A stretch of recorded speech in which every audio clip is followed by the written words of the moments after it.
Hey, I received some questions about my delta saturation video, and I wanted to create this follow-up in order to expand further. So let's dive in. Right. Why aren't you using linear phase? So some viewers realized that I was using a natural phase mode on this EQ. Now, EQs create a certain degree of phase shifting. It's just the way they operate. So, in order to change the frequencies, there's a phase shift involved.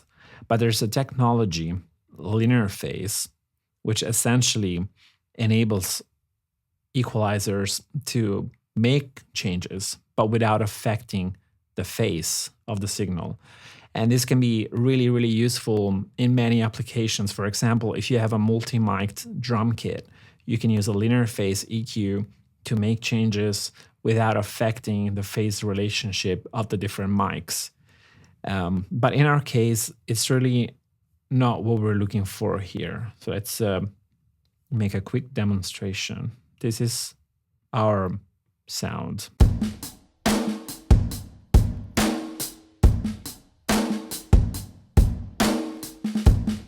So what happens now if I change this to linear phase?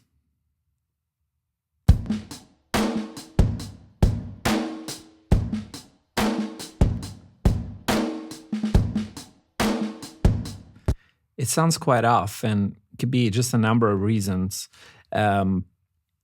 Possibly also because of the latency of linear phase, which has more latency compared to natural phase. But in general, for this type of processing, natural phase EQ works best. And that leads us to why. Because why flip the phase at all? That's because we are actually listening to the difference between these two tracks. So our output here, what we're listening in total, it's original track minus processed track. So that's called the delta. That's our delta signal. What we're listening now is the difference between the two tracks. And we're creating our final drum sound here with drums minus set. And let's see what happens if I don't flip the phase.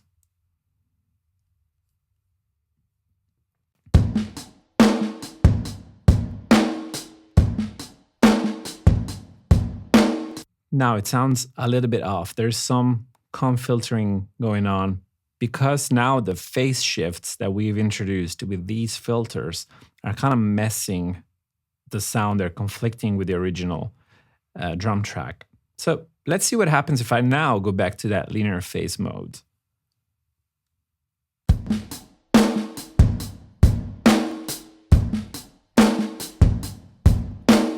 You can see that corrected the issue because now the phase is coherent between the two tracks. But that leads us to that next question. Isn't this just parallel saturation? Well, not quite, because we're actually listening to that difference, not the sum of the signal. So now we are actually doing some form of parallel saturation with this current setup involving that linear phase and no phase flip. Look what happens if I push this track up.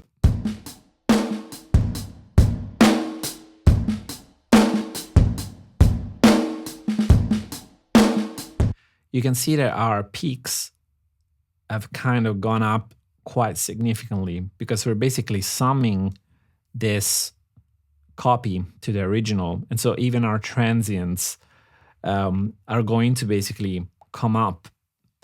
Whereas if I go back to our delta saturation setup,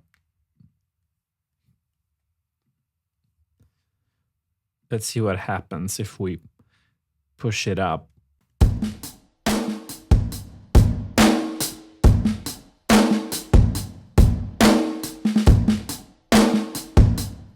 We pushed the level up significantly, but you can see that our final peak has kind of stayed the same. And that's because most of our transient information is here in the original track, which is not really affected by our heavily saturated copy here. So you can basically view this as just a add more saturation type of knob.